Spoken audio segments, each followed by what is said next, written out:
சாமியை பார்க்குறோம் இல்லையா, நம்மளுக்கு அந்த கவலை தீரும். இந்த பாட்டை பாருங்க, நீங்க முதல் பாட்டை பாடுங்க. முதல்ல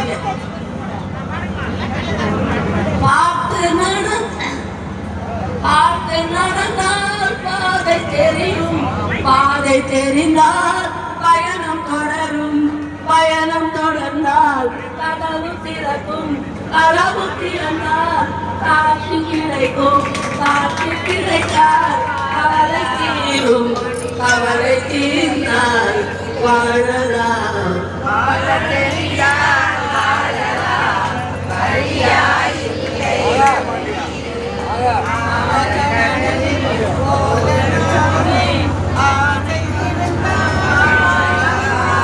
இந்த காட்சினா காட்சினா இறைவனோட முழுத்தான காட்சி நம்ம கிடைச்சிருக்கு. எத்தனை காட்சி இன்னைக்கு அத்தினால் பார்க்கிறோம். அற்புதமான காட்சி தான் பார்க்கணும்.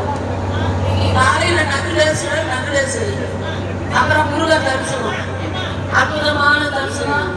ஆலய அமைதியா இருக்குது. ஆலயத்தாண்டு நம்பரா தமிழ்நாட்டு ஆளுக்கு போனாதான் பேச்சு. எல்லா நாட்டிலையும் அமைதியா இருக்கிறாங்க.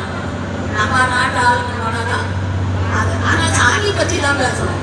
வீணான பேச்சு கிடையாது. இந்த சாமி எப்படி வந்து இது என்ன, இது பேர் என்ன, இதுதான் கேட்குறோம். அந்த ஆலயத்தில் வந்து எல்லாரும் வேண்டிக்கிட்டு எல்லா குடும்பமும் தன்னால எல்லா வளமும் நலவும் பெற்று நல்லா இருக்கணும். ஏகம்பு தன்னால கேட்டுக்கிறோம். நாங்கள் உங்களுக்கு வந்து மயில் இருக்க வாழ்க்கை எல்லாரும் காலையிலே அந்த கழிவுலேருந்து டிரைவருங்கலேருந்து வண்டி ஓனர்லேருந்து எல்லாரையும் வாழ்த்திட்டு பஸ்ஸில் நாங்கள் வந்து பஸ்ஸில் எல்லாரும் உங்கள் சாப்பாடு தான் நான் வாழ்த்துனேன்.